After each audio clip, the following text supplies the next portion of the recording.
টানা তৃতীয়বারের মতো ভারতের প্রধানমন্ত্রী হিসেবে শপথ নিলেন নরেন্দ্র মোদী।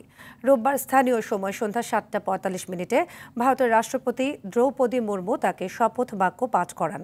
পরে শপথ বাক্য পাঠ করেন মন্ত্রিপরিষদের ৭২ সদস্য।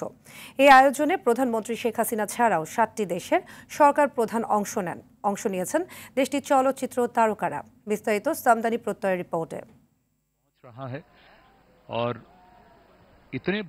কানায় কানায় পূর্ণ দিল্লির ভারতীয় রাষ্ট্রপতির বাসভবন রাইসিনা হিলসের প্রাঙ্গণ। তার আগেই নিরাপত্তার চাদরে ঢেকে দেওয়া হয় এলাকাটিকে। দিল্লিতে ঘোষণা করা হয় নো ফ্লাই জোন। রোববার সন্ধ্যা ৭টা ১৫ অনুষ্ঠান প্রাঙ্গণে পৌঁছান নরেন্দ্র মোদী। ৭টা ৩৫ রাষ্ট্রপতির আগমন ও জাতীয় সঙ্গীত। माननीय राष्ट्रपति महोदया का शुभागमन, उनके साथ राष्ट्रपति के सचिव।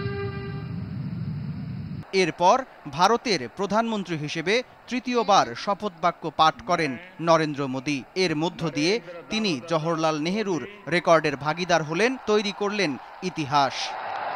ईश्वर की शपथ लेता हूं कि मैं विधि द्वारा स्थापित।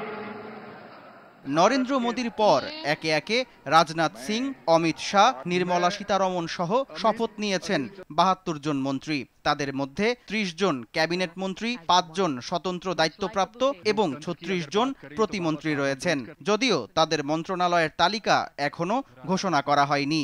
ডক্টর মুরলী মনোহর যোশী। রাষ্ট্রপতি ভবনে শপথ গ্রহণ আয়োজনে অংশ নেন প্রধানমন্ত্রী শেখ হাসিনা, শ্রীলঙ্কার প্রেসিডেন্ট রনিল বিক্রমাসিংহে, মালদ্বীপের প্রেসিডেন্ট মোহাম্মদ মুইজ্জু, সিসিলিসের ভাইস প্রেসিডেন্ট আহমেদ আফিফ, মরিশাসের প্রধানমন্ত্রী প্রবিন্দ কুমার যুগনাথ, নেপালের প্রধানমন্ত্রী পুষ্পকুমার ডাহাল এবং ভুটানের প্রধানমন্ত্রী থেসেরিং তোবগে। ৭টি দেশের রাষ্ট্রনেতা ছাড়াও শাহরুখ খান, অক্ষয় কুমার, অনিল কাপুর, রজনীকান্ত সহ অসংখ্য চলচ্চিত্র তারকা এই আয়োজনে অংশ নেন।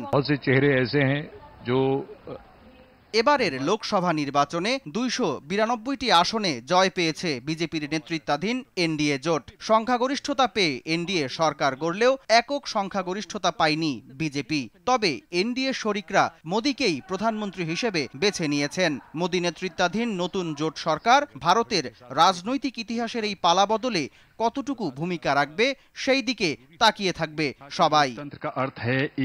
জীবন পদ্ধতি जिसमें स्वतंत्रता। সামদানি প্রত্যয়, RTV।